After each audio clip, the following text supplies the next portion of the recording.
Content monetization সেটআপটি পাওয়া এখন আরও সহজ করে দিয়েছে মেটা আমাদের জন্য। এই সেটআপটি পাওয়ার জন্য এখন কোনো ক্রাইটেরিয়া ফিল আপ করতে হয় না। ফিল আপ করতে হয় না ৫,০০০ ফলোয়ার্স এবং ৬০,০০০ ওয়াচ টাইম। আমাদের সবারই স্বপ্ন কন্টেন্ট মনিটাইজেশন সেটআপ। এটা পাওয়ার জন্য কি রুলস ফলো করতে হবে। সো হ্যালো ভিউয়ার্স, আসসালামু আলাইকুম, welcome to my another blog. আজকের ব্লগটি একদম সকাল থেকে শুরু করেছি। তো এইদিকে আটা কাই করে নিয়েছি রুটি খাওয়ার জন্য, আর এই পাশে তো সবজি করার জন্য বিভিন্ন রকমের সবজি নিয়েছি, শীতকালীন নানা রকমের সবজি।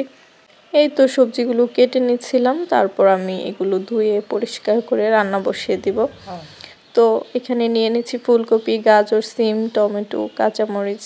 এগুলো আমি তো রান্নাটা বসিয়ে দিয়েছি আমি, যেহেতু অনেক বেশি তাড়াহুড়ো, সকালবেলা নাস্তা করে অফিসে যেতে হবে।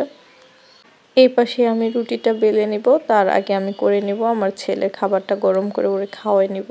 তো এইদিকে ওর খাবারটা গরম করে এদিকে আমি রুটি করে নিচ্ছিলাম। তারপর আমি রুটি একদিকে সেঁকে নেব, আর একদিকে আমার সবজিটা হয়ে যাবে, আমার সময়ও বেঁচে যাবে। যাই হোক, এবার আসল টপিকসে আসা যাক।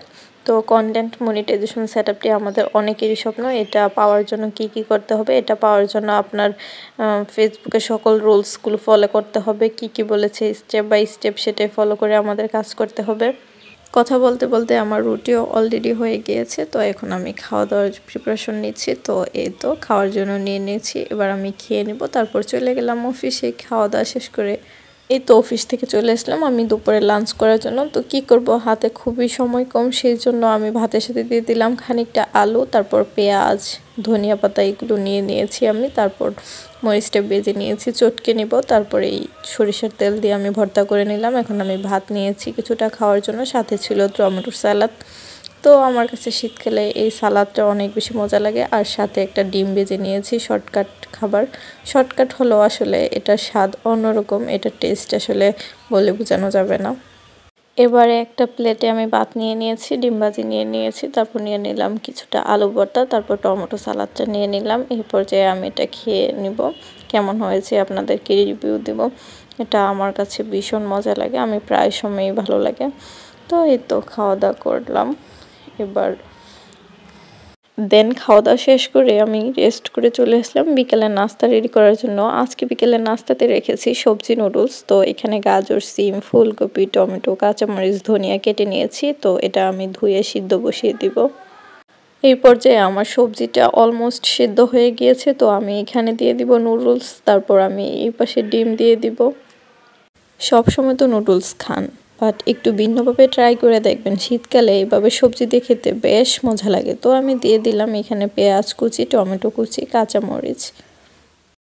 এগুলো ভালো মতো ফ্রাই করে নিব। এই পর্যায়ে আমি দিয়ে নিব আগে থেকে সিদ্ধ করা নুডলস এবং বিভিন্ন রকমের সবজিগুলো দিয়ে ভালো মতো নেড়ে চেড়ে নিব। কোন আপু ভাইয়ারা এই নুডলসটা পছন্দ করেন অবশ্যই কমেন্টস করে জানাবেন। তো আজকে আমি যে ভয়েস ওভারটা করেছি ভিডিওতে, এটা অনেক কষ্ট করে করেছি। পাশে মিউজিক বাজাচ্ছিল, কারা যেন পিকনিক করতেছিল, সেজন্য একটু করে ভয়েস দিতে হয়েছিল।